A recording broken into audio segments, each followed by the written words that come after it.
Hello, everyone. Thank you for joining this installment of Boyce Thompson Institute's Breaking Ground discussion series.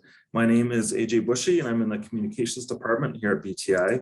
And for this month's Breaking Ground, we welcome Dr. Zhangjun Fei, a plant scientist here at BTI who focuses on developing computational tools and resources to analyze and integrate large-scale data sets generated by the genomic revolution.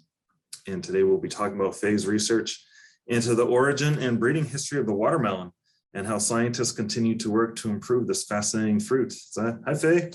Hi. Thank you for joining us today. Thank you. And so before we get started, I got a few housekeeping announcements. So if you've joined us before, you kind of know the drill. Fei and I will talk for about a half hour, and then you can put your questions in the little chat box, and we'll do a Q&A with everyone out there for the next half hour, and then we'll be done around 1 o'clock. And so during this time, you will all be muted, and you can put your questions in the chat box. And I've also enabled a live transcript function, so you are hopefully seeing like closed captioning down at the bottom of your screen. And if you want to turn that off, there's a little CC button that you can click on that to turn it off. And yeah, so thank you all for joining us today. Looks like we have a pretty good crowd out there, and we appreciate you coming and joining us. So I guess let's kick it off. Fei, can you tell us a little bit about yourself, where you come from, and how you ended up at BTI? Sure. Yeah. First, I would like to thank AJ for organizing this. It's my great pleasure to discuss our recent work or past 10 years work on watermelon origin and evolution. So I'm Zhangjun Fei, currently a professor at Boyce Thompson Institute. I was born and grew up in a very rural village, a peaceful and quiet village in Anhui province of China. If you see my video, you can see the background image. That's my village. So when I was a kid, the people in my village pretty much rely 100% on the crops that are grown on this on the land and in the village. We grow like rice, wheat, sweet potato, castor bean, rapeseeds, and all kinds of different crops that support our daily life. And I got my bachelor degree and also master degree from China Agricultural University. You can see the picture that's taken about like more than 25 years ago. And I got my PhD actually from Jim's lab, Jim Giovanni's lab. So when Jim was at Texas A&M University, I got my PhD in 2003. And during that time, I'm mainly working on tomato fruit ripening and about trying to cloning novel ripening related genes. And we're using some technology called a microarray to clone genes. And that's at that time, that's kind of high throughput technology. And I made my own arrays, I printed my own arrays, I did hybridization, I did everything. Okay. And I also generated a lot of data. And at that time, we realized that this data needed to be well organized and managed, and also disseminated to the public in an efficient way. Then I decided to take a lot of computer science courses. And Jim is at that time, Jim is very supportive. So that's how I transformed from a bench scientist gradually to a bioinformatist. And then in 2006, I joined BTI as a faculty. And you can see the picture here that this is the left was a picture taken in 2019, that's pre-pandemic. And we have quite a lot of summer intern students or the visiting scientists, but now after the pandemic, you can see my lab. Currently, I have 3 postdocs and 1 graduate student in the lab. So we all masked on, inside the BTI building. Are there more people working remotely? I'm not even sure about that. No, I mean, currently everyone is working inside, working in the office. Yeah.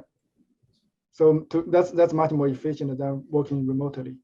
Although we can, because we are mainly computational work, but I encourage them to have communications or discussions about the projects. That's make a project much more efficient. Yeah, that's nice. So yeah, so you were doing the DNA microarrays pretty much right at the beginning, the early 2000s. Yeah, and also, you know what? I also spent 2 years in Virginia Bioinformatics Institute after I got my PhD and did a very short postdoc in Jim's lab.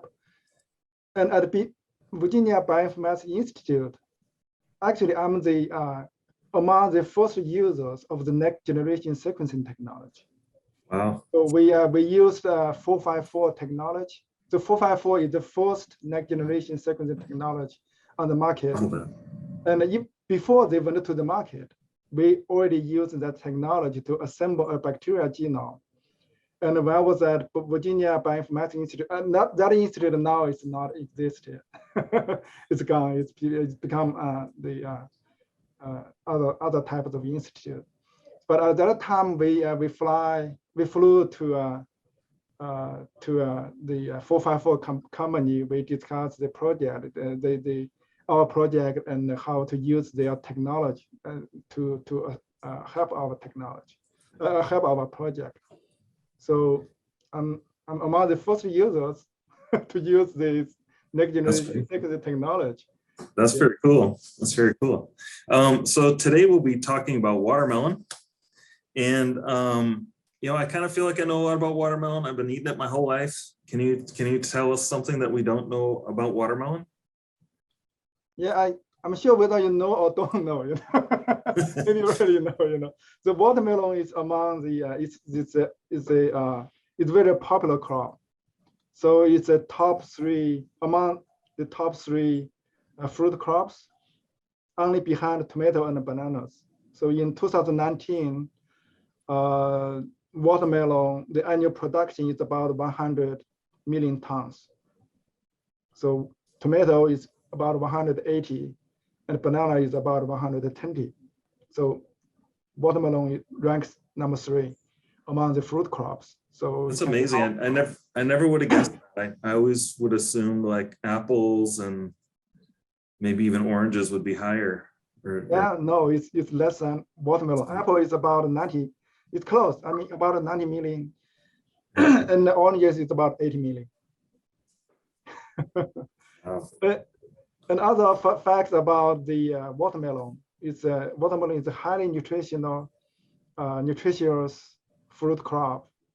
You can see on the left side the nutrition facts. There's no fat, and it's highly enriched with vitamin A and vitamin C, and also watermelon is contains high levels of lycopene. It's higher than any other flesh fruit. And you can see it's 15 to 20 microgram per 2 cup serving. I'm sure everyone knows lycopene is a type of antioxidant. It's very good for your health. So another good thing about watermelon is that the fruit contains a chemical called citrulline. So citrulline was first discovered in watermelon. And the Latin name of watermelon is the Citrullus lanatus, as shown here. Right? So the name of this chemical is derived from this Latin name, Citrullus, and that's why they call it citrulline. So citrulline is an amino acid that is beneficial for health and exercise performance. And there's some reports also called the citrulline has some Viagra effect. It's called plant Viagra, but I mean that's the effect. You catch that kind of effect, but you need a lot of watermelon to get an equal amount of Viagra effect. Yeah. Anyway, Yeah, so I'm sorry. So the in summary, the watermelon is a very popular fruit crop and also a very nutritious fruit crop.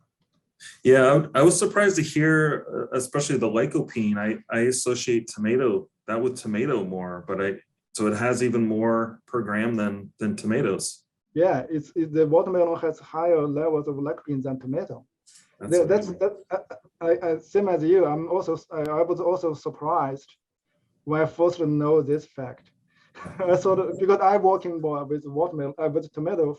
I got my PhD degree on tomato. I thought tomato has the highest lycopene content, but no, actually the watermelon has the highest content. Yeah. I just associate it as like a sweet dessert treat, kind of not nutritious, but it really is. I'm sorry. So you mean the associated with the sweetness? Yeah, I associate it as just like a dessert, and I just assumed it wasn't very healthy because it's so sweet and like a dessert fruit, but it's actually very healthy. Yeah, it is. That's great. Very, very healthy. So how do you use genomics to study watermelon?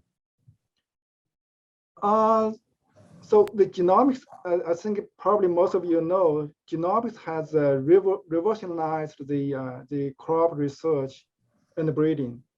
And now when people do breeding, and they use a lot of genomic tools to facilitate to shorten the breeding cycle and improve the traits that are using traditional approach is very hard to improve. So first I'll give you some background on watermelon. So watermelon belongs to this Citrulus genus. It has 7 different species.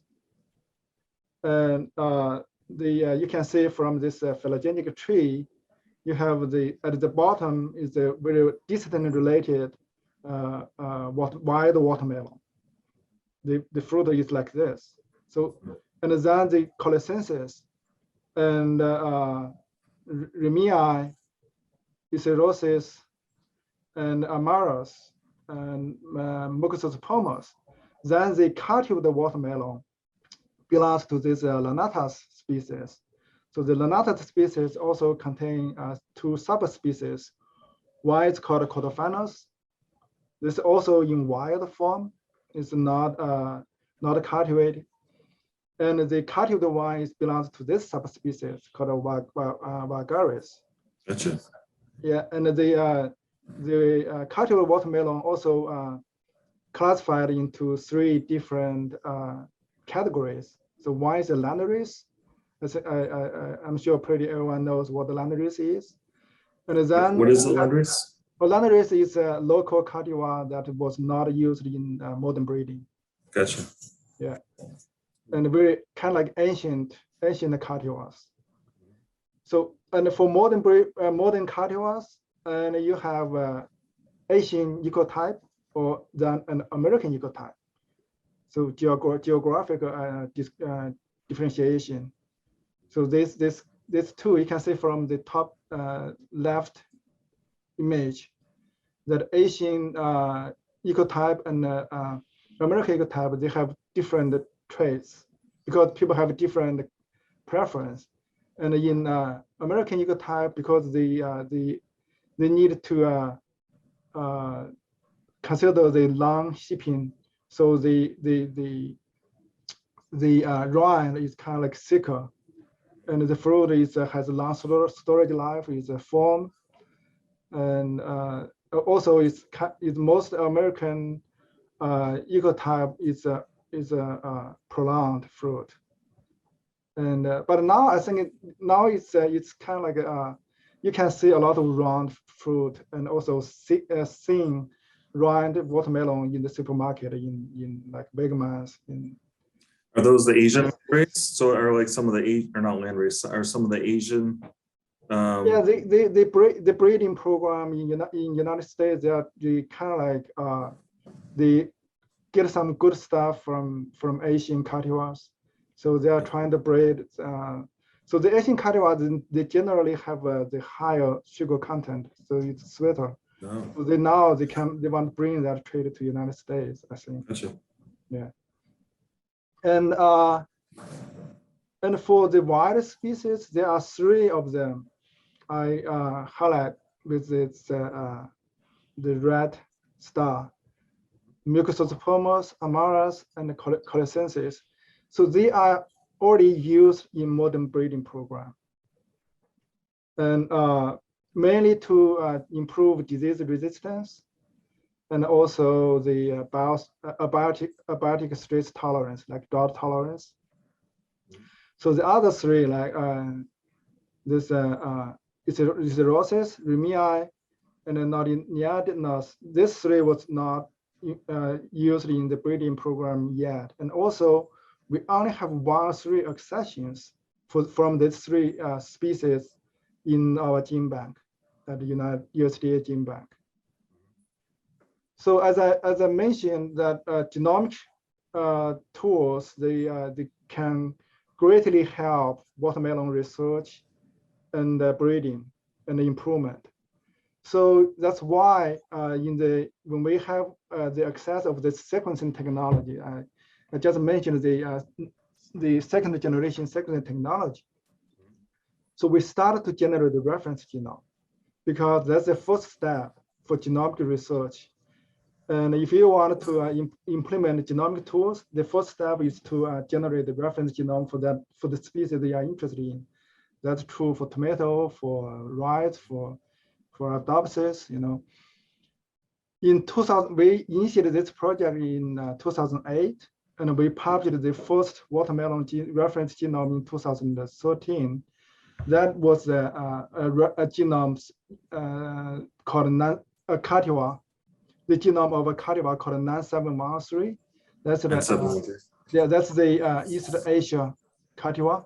That's actually exactly the one shown on the top left. This fruit is the 9713.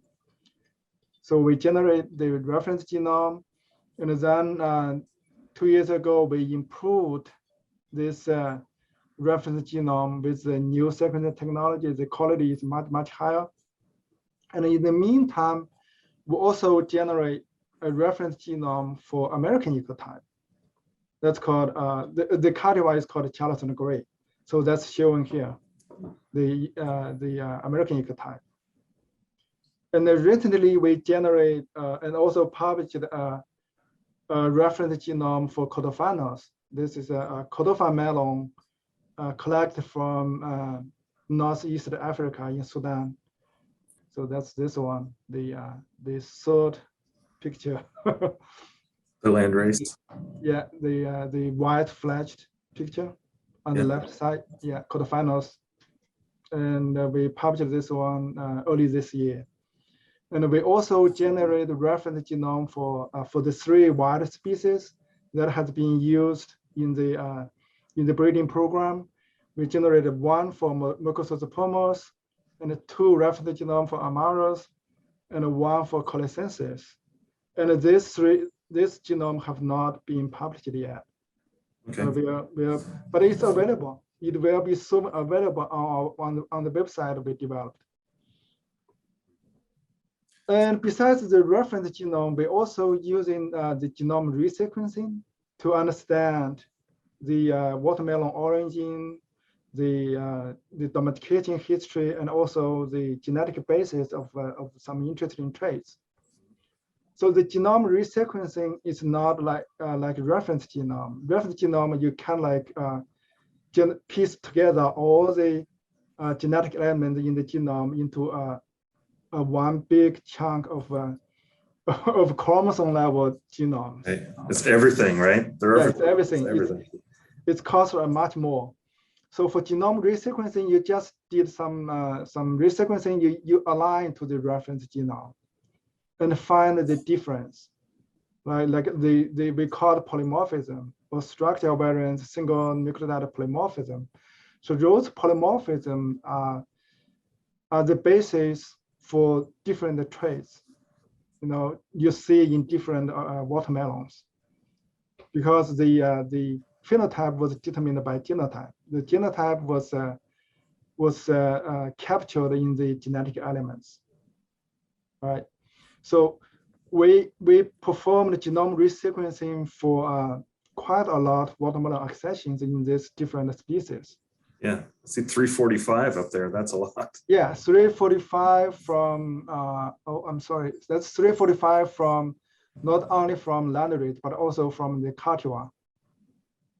Together is 345. I think it's 87 from landrace and 200 something, 250 or 260 cultivars. Okay. And we also did like 19, 15 or 31 for the 3 wild species that are used for breeding. And for other 3, like Iserosis, we have 1, Remia, we have 2, Nardinianas, we have 1. That's because the only accession we have in the gene bank. So we can only sequence 1 or 2. But it also give us some information on their phylogenetic relationship, right, as shown in this tree. And recently we did more on genome resequencing. Like we did like 115 for Amaras, and 29 from Collisensis, and 30 from Mucosopomos. And we also did genotyping by sequencing. We use this technology. This is it's a reduced representation of genome sequencing. So this only captures maybe 3 or 4% of the genome. Not like genome resequencing. Genome resequencing, you sequence the entire genome, Right. then align to the reference genome. But for genotyping by sequencing, we only sequence like 3 or 4% of the genome, but capture enough information for the analysis. So you can see for this project, we did genotyping by sequencing for more than 1,000 accessions. So 1,200 from cultivated watermelon, 52 from Mucosopomos, and 102 from Amaras. Yeah, and this genome resource, as I will mention later, it's helped us a lot in understanding watermelon origin, domestication, and the genetic basis of interesting traits. Yeah, so that leads me right into my next question. What have you learned about the origin of watermelon? With all, like, this is a lot, this is a huge resource. You've done a lot here. So what have you learned? Yeah, we learned a lot, you know. So I mean, before our study, there have 4 hypotheses of the cultivated watermelon origin as shown here. So first hypothesis, that's the kind of like dominant hypothesis before, I think before 2015. And before 2015, everyone thought that the watermelon was originated from Southern Africa, the Sichuan melon. That's Amaras. We call people also call it a Sichuan melon. So you can see from the top left figure. So the Sichuan melon, that's the pink one. They are mainly originated in Southern Africa. But I forgot to mention, so despite all these 4 hypotheses, we are sure that watermelon was originated in African continent, but we don't know which part of the continent. That's why we have these 4 hypotheses. The 4th hypothesis, then little people realize that this is not true. And it's firstly, it's a mistake and taxonomy mistake. Someone they put this when they classify some of these accessions collected from Southern Africa, they classify them into kind of like lanatas. It's very close to cultivated species based on the morphology. Then later they found out this is a mistake. Okay. And then based on our genomic research, this is one at the bottom of right. This is one we published in 2019. We first found that there's no gene flow from Amaras to cultivated species. I mean, if you domesticate from this species, then there must be gene flow, right? Then we found there's no gene flow between from Amaras to cultivated species, as shown here. And also, we found this Amaras is not closely related to the cultivated species based on this genetic tree we constructed using the genome resequencing data. So then, based on the genome evidence, and also later the people realize the taxonomy error, we can easily reject the first hypothesis. So the cultivar watermelon was not originated from Southern Africa. And then the second hypothesis is originated from Northern African, the collisensis. You can see the collisensis is from this top left figure. The collisensis is this the light orange one, right? I think it's the color, if I'm right. On the top, across the top. Yeah, at the top, the Northern Africa. So that's the collisensis distribution or originated from this Northern Africa.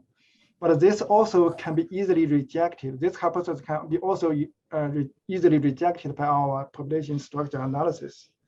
You can clearly see that the collisensis, you can see from the right figure, you can see the collisensis is at the bottom, right? It's the cultivar is at the top, right, in this phylogenetic tree.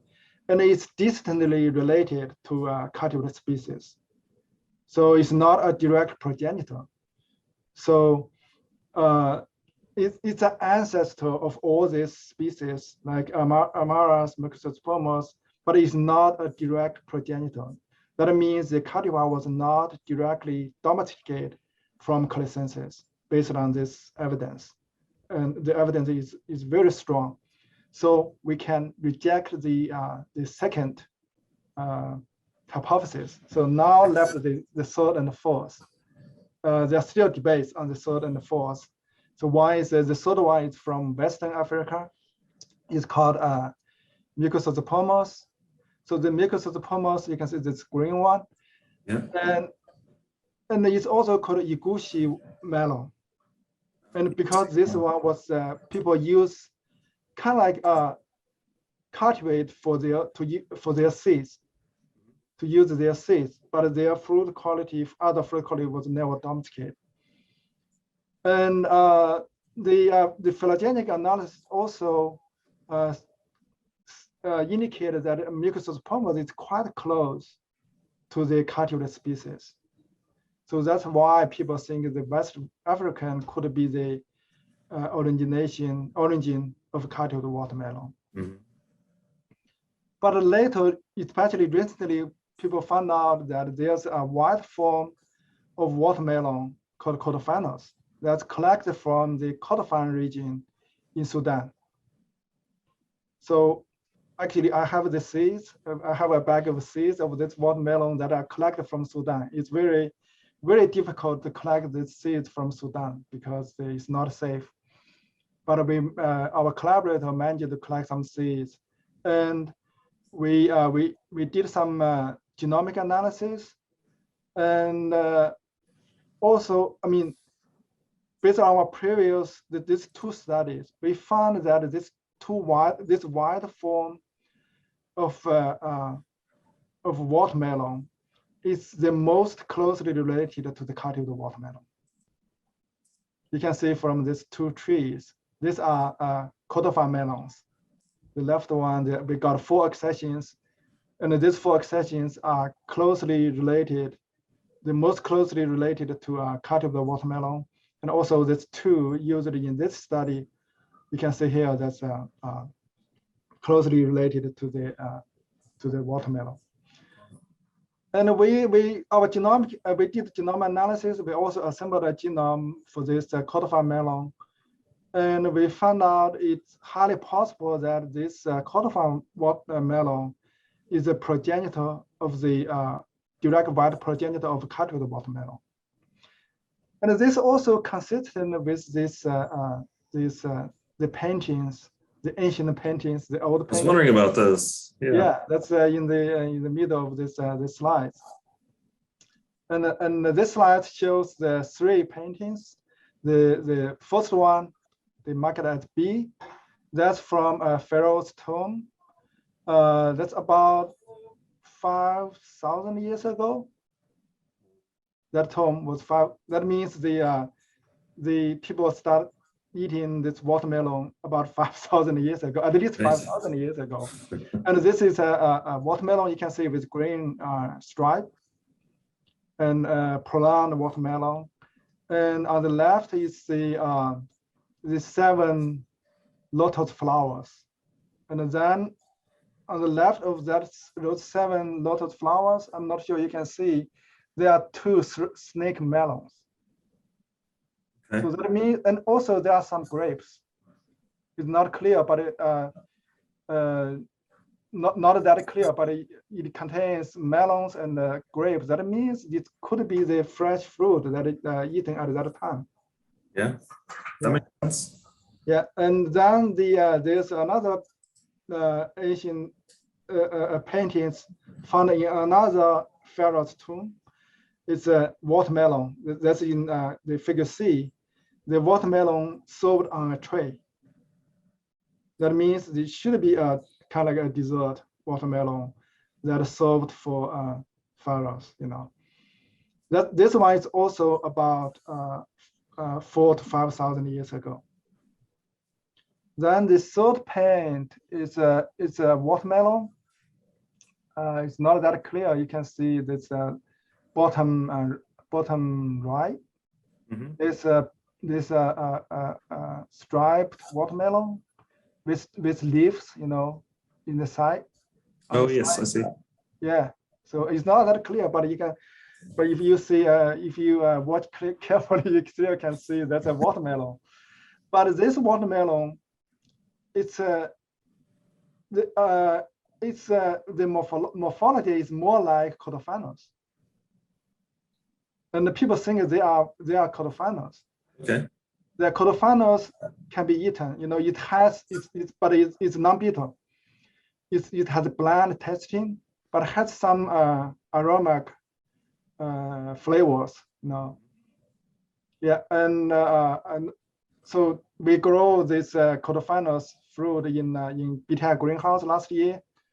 Because the lockdown, I haven't got a chance to taste it. But Yimin in Jim's lab, who helped us to collect the fruit, she tasted it. She said that there are some it tastes like watermelon, but this is not no sweet. It's just not bland. Sweet. Yeah, not sweet. It's non-bitter, but so this the paintings on D, it's about 3,000 years ago. Okay. Yeah, so that's this all from northeastern area, from Egypt. Yeah. So that's also support that the northeastern Africa could be the origin of the cultivar watermelon. But I mean, we still can't rule out that West Africa Mycosopomos could also be the progenitor. But the chance that the West Africa Mycosopomos as a progenitor is much less now than the northeastern Africa, the Cultivars as a progenitor, based on the current evidence we have. Okay, that makes sense. That's very cool. You're able to narrow it down like that. Yeah. We have time for probably I can ask you one more question, and then we'll go to the audience out there in Zoom world. So I'm just gonna ask you, what research are you doing now or plan to do to continue improving the crop? So AJ, before going to that question, yeah. I forgot to mention our genomic study to reveal the domestication and breeding history. Maybe we can go that first. Sure. Yeah. So I'm showing this slide in this. So can you bring up that slide? You just show the history of domestication. This one, yeah. So during the watermelon domestication and improvement, the fruit size is significantly increased. And the wild watermelon, you can see this one, the colescensis, is only 0.2 kilogram. It's very small, right? But now the watermelon you can get to like 3 kilogram. That's 15 times more. And even for some watermelon, even bigger. This is the average size. And also the sugar content. So SSC, the bracts, like in cholesynthesis is only 1.6, right? That's improved in landrace to 8.3, then to modern cultivar is 10.1. So the sugar content was increased like 6 or 7 times during the domestication and the improvement. Wow. And also all wild species like the cholesynthesis and amaras, they are bitter. And for mucospermers, some of them are bitter, most of them are bitter, but some of them are non-bitter. And for the only several exceptions we have for cultivars, they are non-bitter. And for all cultivars and the land races, they are non-bitter. And we are using the genomic data we generate. We are trying to understand how human selection has reshaped this watermelon genome to make this watermelon non-bitter and more sweeter and more redder. And this slide pretty much summarizes the findings that how human selection affects the genome and the genomic regions and the genes that are affected by human and make the watermelon sweeter. But I mean, at the meantime, we realized that during the domestication, because people mainly focus on fruit quality traits, then the disease resistance trait was lost in modern cultivars. So the wild species, they can resist to different kinds of diseases and also to abiotic stresses like drought, like other different stresses, high temperature. So we are trying to bring this back. And one thing we did is that we found people, as I mentioned, people using these 3 wild species to improve the modern cultivar to increase disease resistance. And our genomic analysis supported this. And we found there's integration from wild species to cultivar. And the integrous region contains quite a lot of disease-resistant genes. And also the overlap with novel QTLs, like this Physamen wilt resistant QTL, and also powdery mildew resistant QTL, or some genes related to disease resistance, such as the well-known MBSAR genes that has been integrated into modern cultivar. So is this the kind of thing where farmers over the past hundreds or thousands of years have just been, trying to cross this species with that species and coming up with something new, or is this more of a modern breeding? It is mainly the modern breeding. So during the domestication, the early domestication, people mainly focus on fruit quality. Mm-hmm. So that's why this most of the disease-resistant genes was lost. Actually, when we published the paper, we did analysis. We found out that quite a few that disease-resistant genes, the category I just mentioned, the MBSAR genes, that are present in the wild species, you could not find them in the cultivar. They just lost. Totally gone. Yeah. Is there any way to bring them back with kind of regular breeding, or was this something that would need like genetic modification to bring these back? Or yeah, people using traditional breeding to try to bring it back, like cross, then back cross, but it take quite a long time to because for the wild species you include the good thing, right, the disease resistance, but in the meantime you include the bad stuff, right? You're making it bitter again, right? Yeah, the fruit quality is much worse than the cultivar. Yeah. But that, I mean, maybe we can, because the finding that the direct progenitor of Cultivars also contain a lot of good alleles, that the disease-resistant genes. And if you use Cultivars as a breeding material, that would be much easier than using the this wild species, because the fruit of Cultivars is much more close. Much closer. Much more closer to cultivated. That makes sense. Yeah, and actually we compared the Cultivars genome with the cultivated genome. We identified quite like several thousand alleles that are not present in all cultivated watermelon we studied. Like that's more than 300 of them. More than 300 cultivated watermelon. We checked those alleles, and they just lost.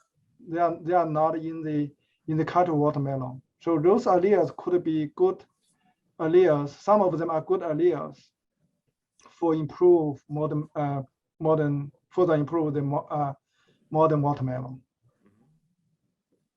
Okay, that's pretty cool. So there's no questions in the chat box yet. Do you have anything else you want to tell us about the research that you're doing or planning to do in the future with watermelon? Sure.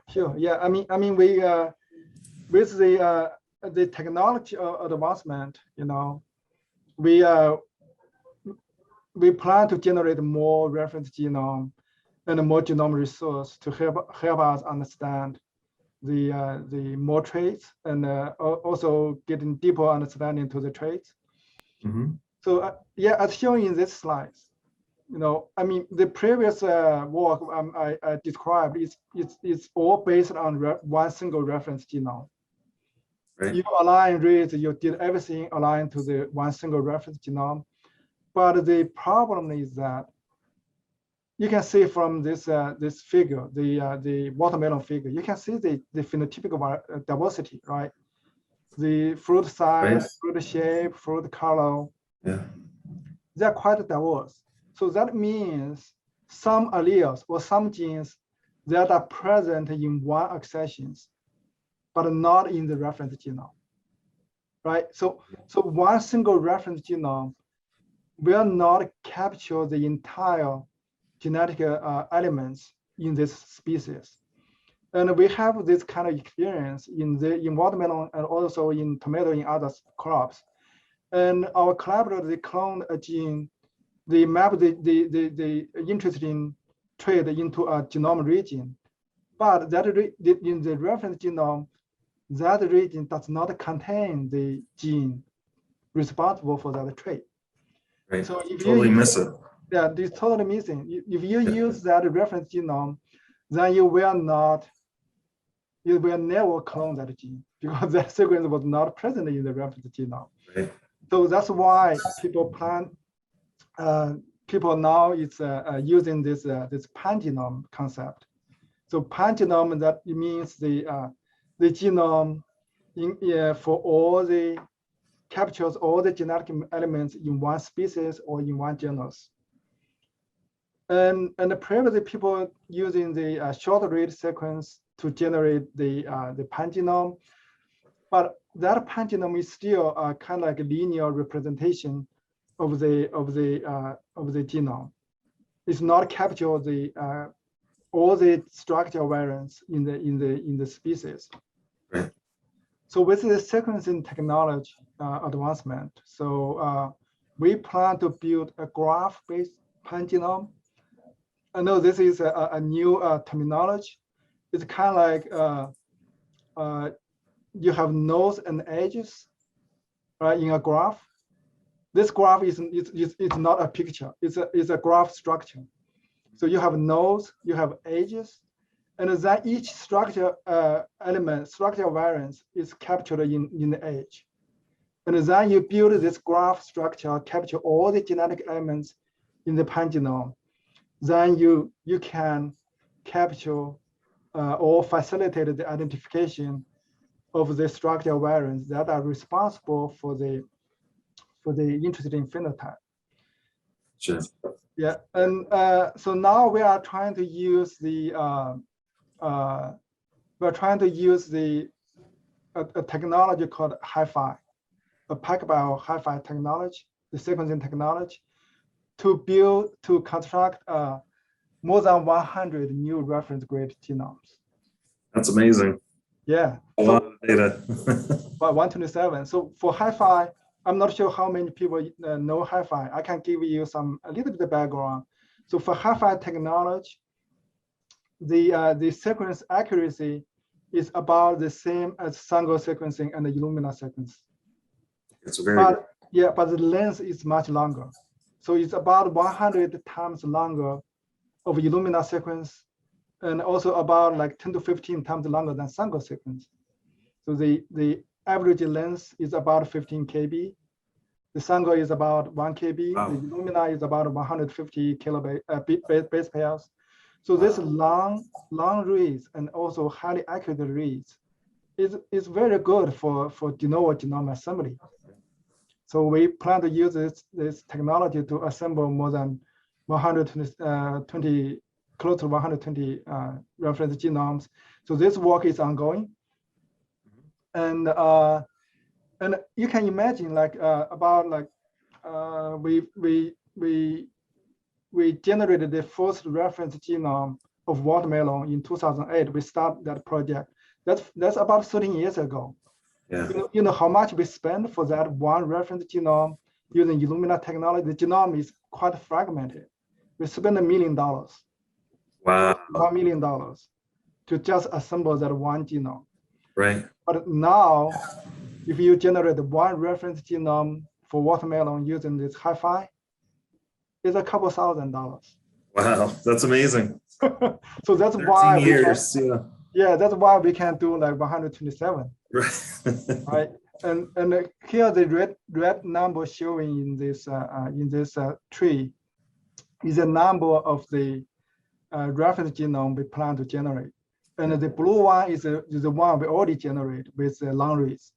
Mm-hmm. We have one for cultivar, one for Cultivars, one for mucosopomers. And the reason that we only have one for Isidrosis, Remii, and Nardinianas, because as I mentioned, that's the only exception we have.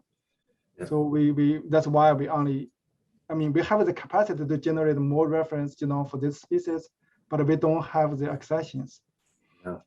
And another thing is that in a project funded by USDA that we call the QCAP project, we already developed a watermelon core collection. So this core collection was derived from more than 1,000 accessions.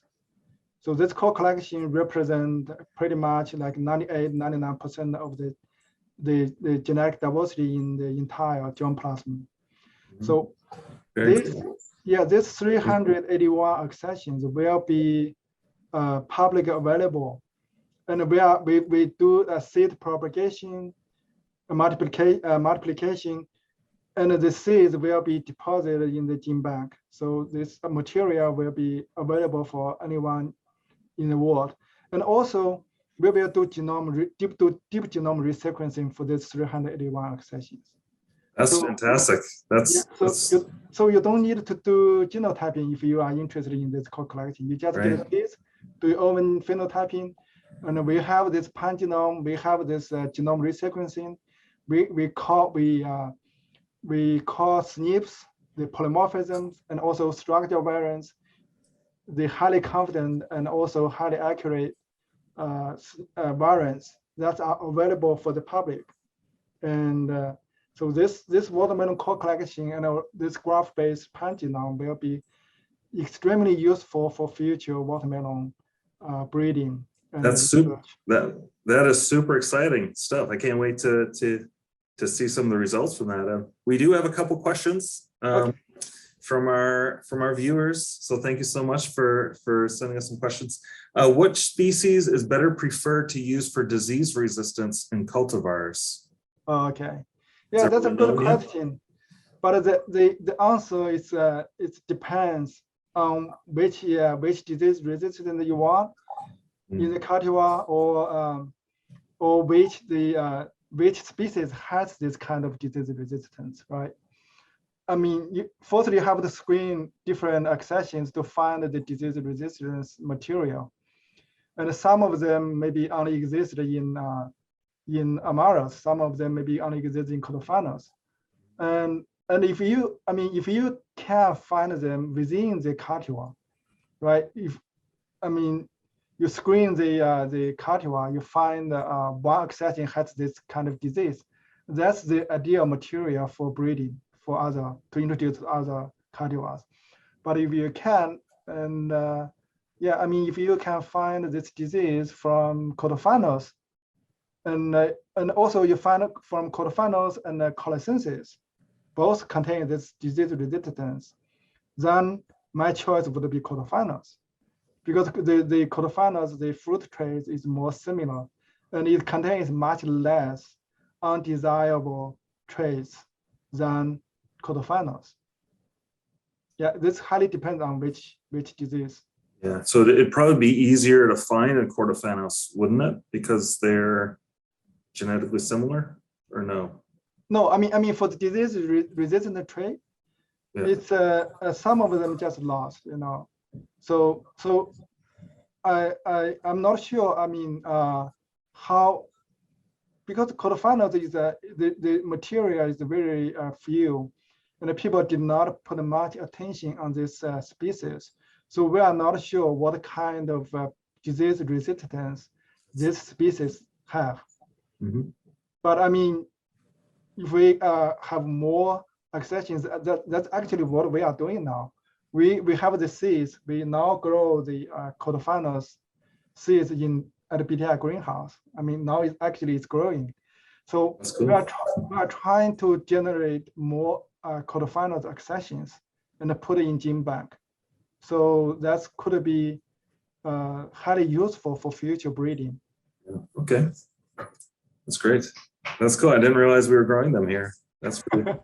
Yeah, I may take you to the greenhouse to take some pictures. But now definitely. Now it's in the seedling stage, so we are waiting for and get to the fruit stage. Okay. Next question. With a long-term selection for sweeter fruit, was there a loss in nutritional value in watermelons? Yeah, that's a very good question. It seems like they got redder. They were also selected for becoming redder, right? So that's lycopene. So I think it's also it depends. You know, some nutrition value will be lost, and some nutrition value will be bring together with the sweetness. So like lycopene. So we found a very highly positive correlation between sweetness and the lycopene content. And actually in our study, we found a common genetic link that control both sweetness and the lycopene content. So that means if you want to improve or increase the sugar content, then at the same time you improved or increase the content of lycopene, that increases the nutrition value. But I think for other traits, other nutrition value, I'm not sure. That's not in my area, but I believe for others some nutrition value or nutritional contents will be lost due to the people focus on the sweetness. Yeah, that makes sense. I think we have time for one more question. Since watermelon seeds are so nutritious, why are the vast majority of marketed watermelons seedless? That's a good question. Yeah, that's also a good question, but I think this depends on the consumer preference, right? And I ate when I was in college. I have to tell you, I ate watermelon first time when I was in college.